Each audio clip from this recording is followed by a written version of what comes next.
Here's some tips I would give you if you're going from 1 to 2 kids, specifically with a toddler and a baby. If both of your children are crying at the same time, make sure you help your toddler first sometimes if your baby is not in any sort of immediate danger or an immediate need. It is not going to hurt your baby for them to cry for a few seconds or even a minute while you help your toddler. You want them to know that you will help them first sometimes too. Don't try to change your toddler's world, telling them to be quiet because baby's sleeping, or change anything that they used to do when they were an only child. First of all, they're going to retaliate. They're going to be even louder, most likely. And second, it's what they've always done. So just let them keep doing it, and hopefully your baby just learns to sleep through it. Try not to blame anything on the baby when your toddler needs you. So I try not to say, hey, hold on, I can't right now because baby's feeding, or I can't right now because baby needs this. I try and find any other reason I can, or just rephrase it like, yes, I can absolutely play with you as soon as I'm done feeding baby. And along with that, let them hear you tell the baby they have to wait. Even if the baby's totally content, just like sitting in their bouncer, not upset, just randomly say to the baby, hey, you're going to have to wait here for a few minutes while I go help brother. That way they know that you're also telling baby that they have to wait sometimes too. And please remember that you're just going to feel overwhelmed at first. You now have 2 kids, so logistically it's kind of crazy. So don't think that people with 2 kids suddenly have it all together, because it takes a while to get the hang of it. If you're starting solid food with your baby soon and you're really nervous about the allergen foods, let me share with you some things I've learned. And just so you know, I am not a doctor. I am just a mom who learned from my son who had some issues with allergies with food when he was a baby. So if you have any concerns, please consult your pediatrician or an allergist. First, I hear a lot of people say, I'm gonna go give my baby peanuts in the hospital parking lot in case they have a reaction.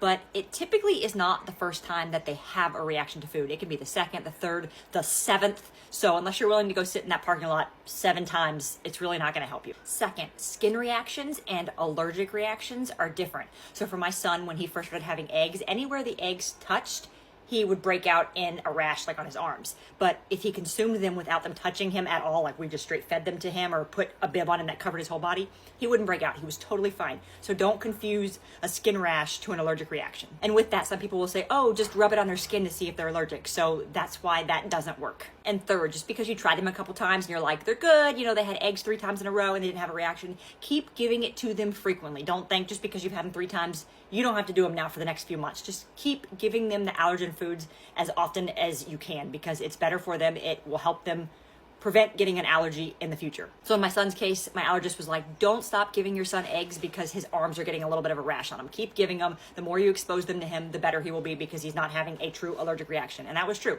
He no longer is affected by eggs touching him. So I hope some of that information helps. Mommy, snack? Oh, you want a snack? Okay, let's get a snack from your snack shelf. You want puffs? No. Okay. You want an orange? No. Do you want some Cheerios? Granola bar. Oh, you want a granola bar? Okay. No. Seriously? Why are you looking all over the pantry? Your snacks are right here. What's that? That is quinoa. Want quinoa? No, I'm not boiling you quinoa. You won't eat it, and I know it. Bread? Okay, you want bread? Do you want something on it? Avocado? Hummus? No. No, you want just bread. Okay. Hey buddy, what's up? Mommy, want snack? That's probably because you ate just bread. Can we eat something that's a little bit more filling? Want quinoa. Are we seriously stuck on quinoa now? Okay, here's your quinoa. Want orange? Hey mommy, why are the kids happy? What kids? The kids at Walmart in the pool. What? The kids swimming in the pool at Walmart. Oh, the kids on this box that we got from Walmart that are swimming in the pool. Yes. Because they're having fun. Why? Because they're swimming. Why? Because it's hot and they wanted to swim in the pool. What pool? Are you serious? Hey mommy, look at that dragonfly. Oh yeah, I see that dragonfly. Where'd it go? Flew away. Why? Probably to go hang out with its dragonfly friends. What friends? The dragonfly's friends. What dragonfly? Really? Hey mommy, look at that guy running. Yeah buddy, I see that guy. What guy? Is this a test? Hey buddy, can you hand me that burp cloth that's behind you? No, it's by the table. You're touching it. Your hand is touching it. No, your other hand. You know what, just forget it. I'll get it. Hey, Mommy, have you seen my blue monster truck? Yes, I saw it in your playroom. Okay. I can't find it. Okay, do you know where your Minnie is sitting right in the middle of your playroom? Yes. It's right next to her. Okay. Mommy, it's not there. Buddy, you're literally probably stepping on it when you walk in your playroom. When you walk in your playroom, stop and look down. Okay, I'll go look again. Sorry, I can't find it. Okay, I'll come find it. See, Mommy? It's not here. If it were a snake, it would have bit you. Now that I have another baby, let's do a baby proofing video for all of your babies that are starting to crawl and possibly walk. And to help you out in your own house, just get on the floor as if you were a baby and just look at all the things that could potentially be dangerous at their eye level. Remove all of your placemats off of your table if they can reach them. This way, if you have hot food or a ceramic or glass bowl of something sitting on the table, it's not on a placemat that they could reach up and pull off. These are just because my son runs into everything, but these little foam pieces that you can put on corners. I also have one on our fireplace and windowsill because it has sharp edges.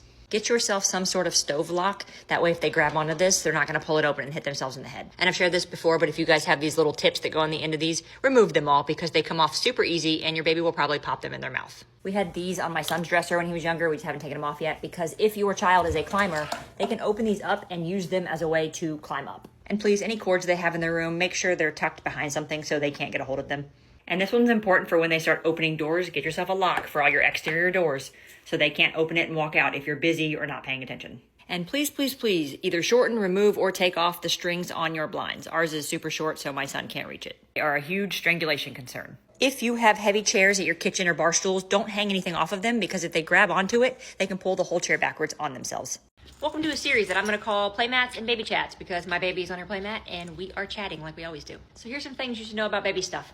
First off, clothing. When it comes to the size of onesies or whatever clothes you're buying for your baby, if they say 6 months, that typically does not mean they can start wearing them when they're 6 months. Now, this is going to depend on the size of them. Both my son, who ran big, and my daughter, who runs average, I found if they were at like the 4 to 5 month mark, they would outgrow onesies that says 6 months before they actually reach that mark. So I always look at the clothing size as the max age they would probably wear that, depending on how big or small they might be. So if they are currently in 3 to 6 months clothes and somebody asks you what size they're going to need, don't say 6 month, tell them 6 to 9 month or just 9 month. Also, I know I've shared this before, but if you haven't heard this, those little flaps they have on their shoulders at the top of their onesies, they're not for looks. Use those to your advantage. When they have a blowout and there's just poop everywhere, rather than pulling the onesie up over their head and getting in all of them, just fold those flaps out and pull the onesie down. These are the little flaps I'm talking about. You could just fold them out and this whole thing will shimmy down your baby rather than pulling it up over their head. And if you want to avoid a lot of diaper mishap accidents, before you take the old diaper off when you're changing them, just slide the new diaper right underneath the old diaper. That way when the old diaper comes off, you already have a new diaper in place, ready to just pop on. If you want a delicious hydrating drink that's not as boring as water, this is it. You're gonna start with coconut water before you're like, ooh, I don't like coconut water, no thank you. I don't like coconut water by itself either, but mixed in with this, it's delicious. You're gonna start with 1.5 of these long 33.8 fluid ounce coconut waters, and you don't have to use 1.5 if you don't want, you can just use 1, but I like the ratio of 1.5 to a little bit of water. These are 1 liter, apparently I can't read. And you can get coconut water anywhere. I buy mine from Costco in the big old cardboard package of them. Now for the good stuff. You're going to add in 4 packets of liquid IV. My favorite flavors are the strawberry and golden cherry. Now you can mix and match them. I don't really look at the flavors. Sometimes it's all cherry, sometimes it's a mix of strawberry and cherry. It just changes the flavor slightly, but it's still delicious. Taste the powder. And then you're just gonna top it off with water and give it a good mix. Now it's very important to let it cool in the fridge before you drink it. It is so much better when it's ice cold and it's so refreshing. I call this my booby milk drink. You call it whatever you want. Probably don't call it that if you're not breastfeeding. That would be weird.